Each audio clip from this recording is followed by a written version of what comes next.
Você está no podcast Ori Psique, Mitologia Africana e Yorubá em Análise, com Carla Jacques. Logum Edé ora vivia na mata, ora vivia nas águas. Nunca uma coisa só. Por quê? Bem, ele vivia ora com sua mãe e ora com seu pai.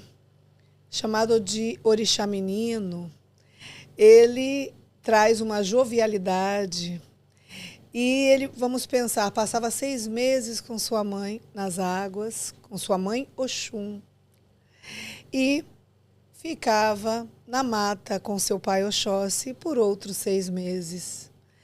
E nós já falamos de Oxum aqui e Oxóssi. Então, dá uma olhada, se não viu, volta, veja os vídeos, porque esta dualidade vai se refletir desses dois, do pai e da mãe, vai se refletir nesta figura de Logum Edé.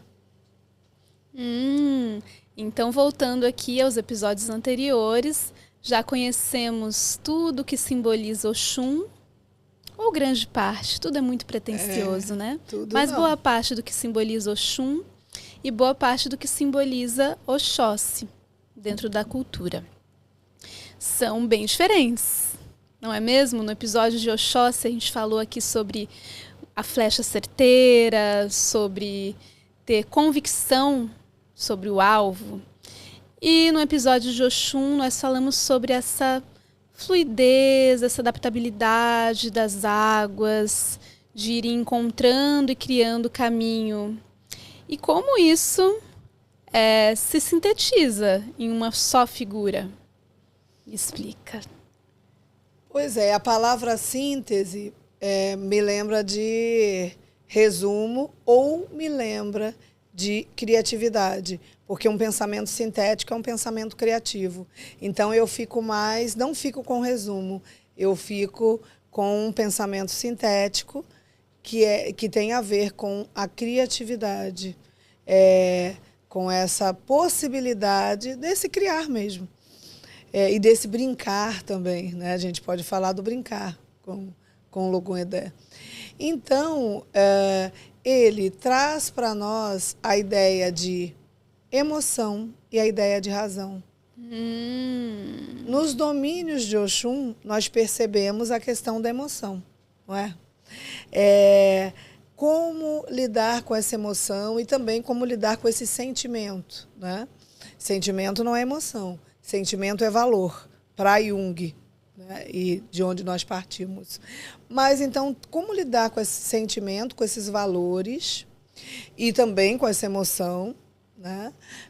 Com aquilo que eu expresso, minha reação emocional, e como lidar com a razão. Ao mesmo tempo, como é essa dualidade? Como é esse Eles são opostos. É a subjetividade e a objetividade. Pois é, mas será que é ao mesmo tempo? Ou será que hora eu uso a subjetividade e hora eu uso a objetividade? Fala disso um pouco. O que tu acha, Nanda? Não é ao mesmo tempo. Eu acredito que sejam em momentos específicos. E como que isso é na sua vida, na vida de pessoas que você vê? O que você trazendo assim para a realidade? Trazendo para a realidade, eu acredito que cada pessoa parte de um ponto. Estava conversando esses dias e havia algo em comum, né, entre mim e a pessoa que estava conversando comigo. Então, em terapia, a gente sempre trabalha para falar não, para ser mais firme. E aí tinha uma terceira pessoa que interviu e falou assim, não, na minha análise, eu nunca precisei trabalhar isso, né? Então, a gente estava conversando como se todos partissem de um ponto em comum, mas não, isso varia. Então, eu entendo que, para algumas pessoas, o domínio das águas é mais confortável e, para outras, o domínio das matas é mais confortável. E aí você está entendendo que quem fala mais não depende? Como assim? Fala desse não. Você está vendo que as pessoas que estão no domínio das águas vão ter mais dificuldade para falar, não, poderiam, nesse caso. Eu tô jogando essa. Pode ser que não também. Pode ser que não. Mas o que eu quero dizer é que para algumas pessoas a mata pode ser mais fácil, você ter um alvo só, você ter um objetivo só e concluir. E para outras pessoas o caminho das águas e essa adaptação pode ser mais sedutor, pode ser mais fácil. Então, o que eu vejo é que nesse trânsito a gente aprende a fazer o que a gente não faria por um tempo. Muitas vezes a vida nos convida por um tempo a estar na mata. Eu acredito que todo mundo é convidado a estar na mata e a estar nas águas. Mas a gente repara mais quando a gente é convidado ao que não é natural.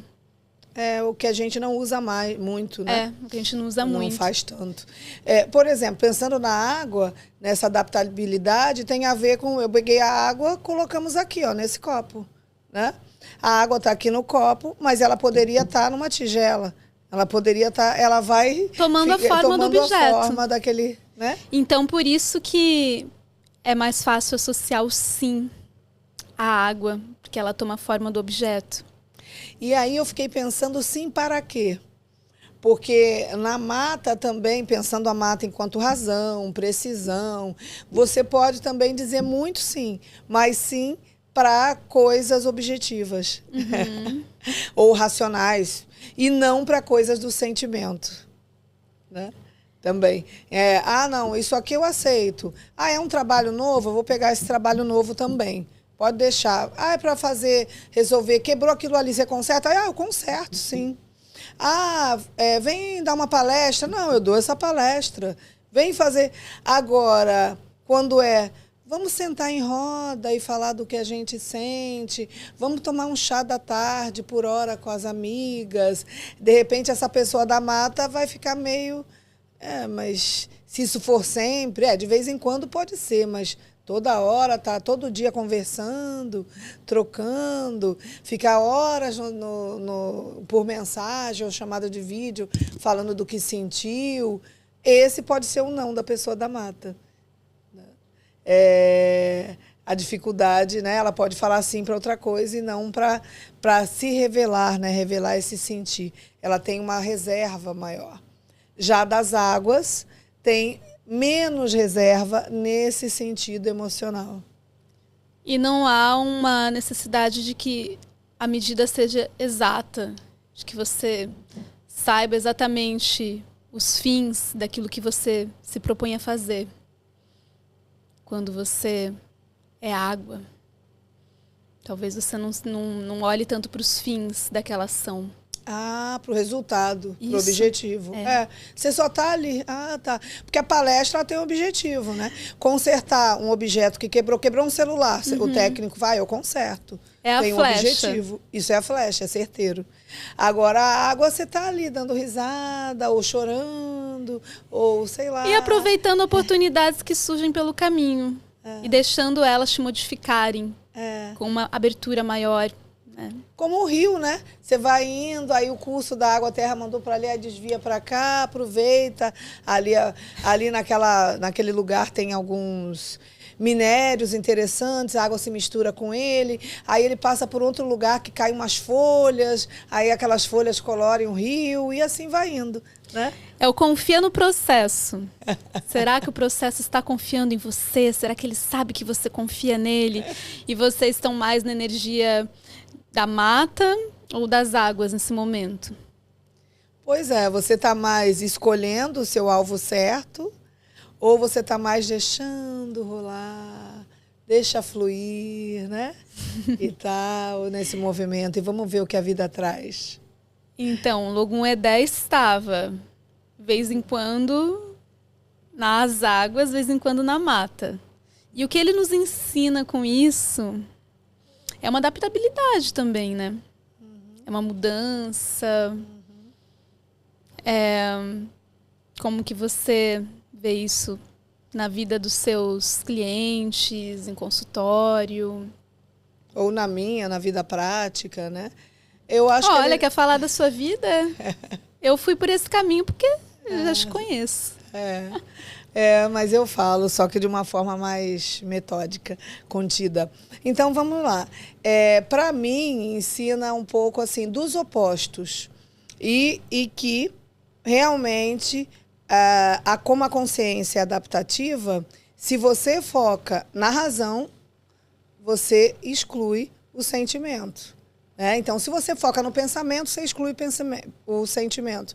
Se você foca no sentimento, você exclui o pensamento.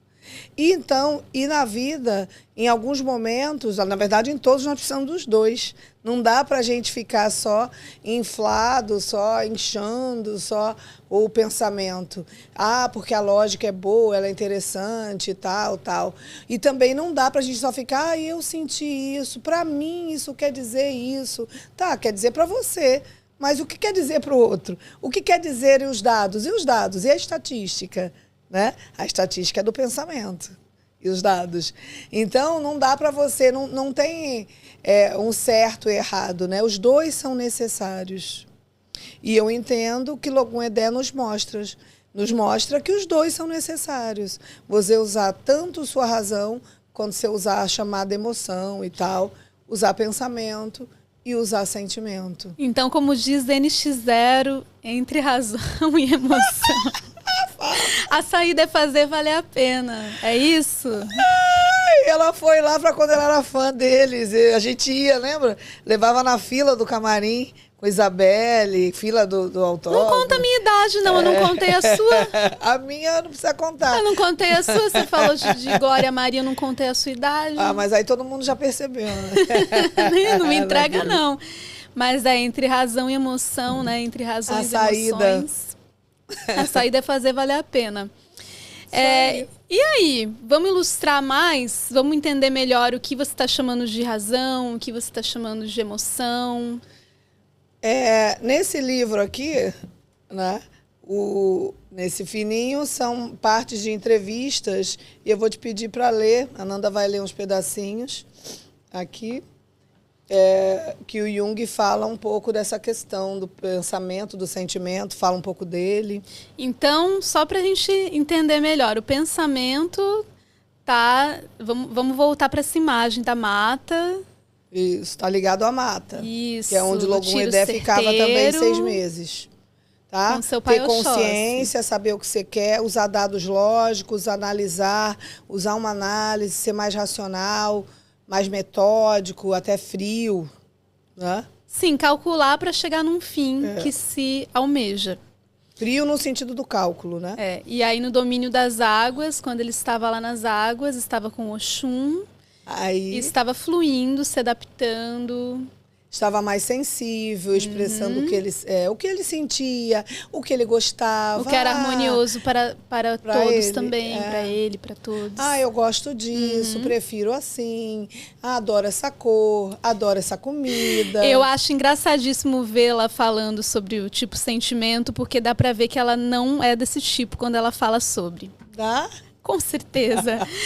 Parece que eu me sinto assim, eu adoro essa cor, adoro... Tá bom. E daí, né? Se você adora essa cor ou se eu adoro, cada um gosta de uma. É meio isso. Eu juro que não somos só isso, hein? Olha lá, vamos lá. E vamos de conceito aqui. Vamos ler sobre sentimentos e a sombra. É um conceito, mas ele está contando um caso. Um caso? É mais ou menos. Bom, valores do sentimento foram perdidos durante o processo de conscientização. O processo de conscientização é um processo cultural e, através do processo cultural, somos fortemente separados de um mundo originalmente repleto de sentido e sentimento. É uma perda positiva quando não possuímos mais isso, pois então não somos mais capazes de avaliar de modo correto algo análogo, com que somos confrontados novamente. Essa perda me fez escolher, de fato, foi este o papel que exerceu em minha vida, exclusivamente o intelecto. Foi esta a minha força. Desenvolvi-me de modo unilateral nessa direção. Isto é, na direção científica, o que naturalmente foi vantajoso para mim. Em termos humanos, entretanto, foi uma desvantagem. Custou-me a perda da minha humanidade, pois a humanidade consiste nessas coisas. Lindo. O que ele está dizendo? O próprio Jung tem vídeos, entrevistas dele se considerando um tipo pensamento, um pensamento introvertido. Quando ele fala da questão da conscientização, ele está falando, por exemplo, mais ou menos dessa questão da civilização no sentido eurocêntrico, que aí tem que suprimir tudo, a emoção, vamos focar na razão, vamos fazer pesquisas positivistas, cartesianas, numa lógica e tal, uma coisa muito metódica e rígida. Então, ele foi se desenvolvendo como um intelectual, um cientista, ele era um pesquisador da psicologia, empírica, prática. Ele diz que isso foi bom, por um lado, porque ele ficou só o intelecto, só que em termos de humanidade foi muito ruim. Né? Porque a própria civilização, quantas tragédias acontecem porque as pessoas perdem a humanidade. Perdem a doçura, o olhar para o outro, a empatia, o cuidado. Ficam só, vale a pena pelos dados. Não, Perdem eu quero valores, petróleo. Né? Eu quero tal coisa, o dinheiro dali. Eu quero o minério que faz o celular. Eita. Aí eu vou lá e exploro o Congo. Isso é o quê? Usar o intelecto para o mal. Né? E o Congo está sem dinheiro e o povo, todo mundo com o celular na mão. Todo mundo com o celular. E Congo era para estar o quê? Com muito dinheiro. Tem locais, por exemplo, na África, que os diamantes, eles não podem vender o diamante na África. Tem um país assim, não vou me lembrar o nome, mas não pode vender lá, a pessoa quer comprar, não, porque só vende uma empresa da Inglaterra. Por quê? Porque é a questão colonial que ainda acontece. Então, é um neocolonialismo. Né? É tomar o território de outro em prol de uma invasão do intelecto, de uma razão. Isso é péssimo. Né? Então, isso traz até violência. Agora, se você usa o sentimento, a humanidade, a empatia, o respeito pelo outro, né? E aí você chega até no amor e tal, entendendo, né, que a humanidade precisa, assim, de igualdade na diferença. Equidade. Lembrando que há diferença. E de equidade. Então, assim, a igualdade no sentido, somos humanos, somos diferentes. Vamos lidar com isso e vamos respeitar o território do outro. Né? Se eu machuco o outro, é para doer em mim também. Então, o Jung está falando tudo isso. Tem um lado que leva até às guerras. Você ficar muito na razão. Quanto não mataram? Jogaram bombas atômicas. Por contar, não tem jeito, então tem que jogar e faz um cálculo e joga e muitas pessoas morrem. Né? Isso é não usar o sentimento. Eu estou falando num sentido enorme e dramático. Sim. Parece que Jung não visitou muito as águas, né? Não passou 6 meses nas águas. Mas depois ele passou. No processo todo dele de individuação. Sim. E aí ele foi se tornando mais. Mas ele está falando dele na tenra idade, um jovem, né? Era um jovem pensamento.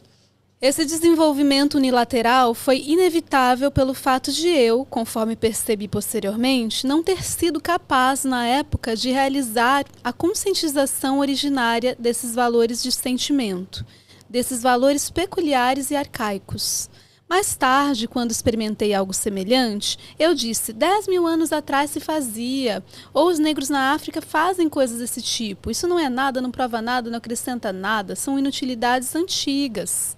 Quando avaliamos a nossa própria experiência desse modo, mesmo sem lembrar desta, afastamos-la ainda mais de nós mesmos. Através do contínuo desenvolvimento científico, experiências desse tipo são justamente afastadas mais ainda. Mais tarde, naturalmente, foi necessário um grande esforço para desenterrar novamente essa continuidade. Está dizendo que ele precisou se esforçar para desenterrar esse sentimento. Quer dizer, ele foi para o mundo das águas, o Jung. E quando ele fala da África, olha que interessante, ele fazia viagem, então ele viajava para lá, e ele via que aquelas pessoas usavam o sentimento. E como ele estava muito na lógica eurocêntrica, né, o cara europeu, e daquele período histórico, ele acreditava que, não, isso não serve para nada, isso é antigo, há 10.000 anos faziam. E depois ele percebeu que não, que era importante se debruçar nisso. Isso estava na sombra dele. Então, por que a gente trouxe essa passagem? Por conta dessa citação, né? Na África também se fazia isso. E nós estamos falando de um Itã africano, onde sempre houve essa ideia da integração. Você não pode usar só o pensamento e esquecer do sentimento. Você precisa usar os dois. Então, na verdade, na África se usava o sentimento e também se usava o pensamento. Aí eu acrescento dizendo isso. Não havia essa dicotomia. Havia esse lidar com esses opostos. Como eu lido com esses opostos? E Logum Edé nos mostra que é possível transitar nesses opostos. A gente percebe isso na música também, né? Quando eu estava na faculdade de música, uma das coisas que me chamou muita atenção foi que a música europeia, a música eurocêntrica, ela era uma música estritamente mental, muitas vezes. Ela não trazia o corpo, ela não trazia tanta informação rítmica. E em muitos campos do conhecimento você vê isso. Você vê que aquilo que vem da Europa é aquele conhecimento da pessoa sentada mesmo, né? A pessoa está sentada com um lápis na mão, pensando sobre aquilo, e muitas vezes não está vivenciando. E há uma cisão entre corpo e mente, e entre também sentimento e pensamento, que a gente não encontra nas culturas africanas. E aí, lembrando que são muitas Áfricas, né?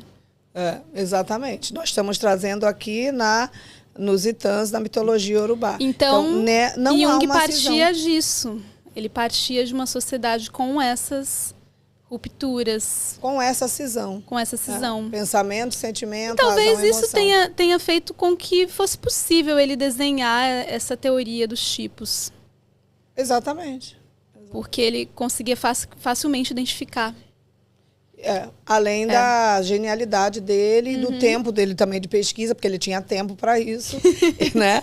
Tinha uma realidade que lhe proporcionava isso. Era um privilegiado, sim. Era. E que bom, né, que ele pôde fazer isso. E nós continuamos essas pesquisas, porque parte nos atende, nem tudo nos atende. É maravilhosa, é real, né, toda a pesquisa que ele fez, mas se considerarmos os povos da diáspora africana, eles trazem essa ideia de corpo e mente juntos. Não há essa cisão. Então, o Itã de Logum Edé nos fala que não há essa cisão. Há a possibilidade, sim, de você conviver nos opostos, de você viver no mundo das águas e depois você viver no mundo da mata e do acerto, da flecha certeira. Perfeito. Vou levar para mim. Agora eu vou para mata. E vocês? É isso. Eu vou para mata hoje também. Amanhã. De novo? De novo. Eu fico muito na mata. Vamos pegar uma praia, se bem que tá nublado, né? Não posso. Eu tenho atendimento daqui a pouco. Vou aplicar testes neuropsicológicos. Então, eu vou realmente hoje também eu vou trabalhar, vou cantar. E amanhã eu vou para as águas. Me convida. Partiu. Isso. Perfeito. Partimos.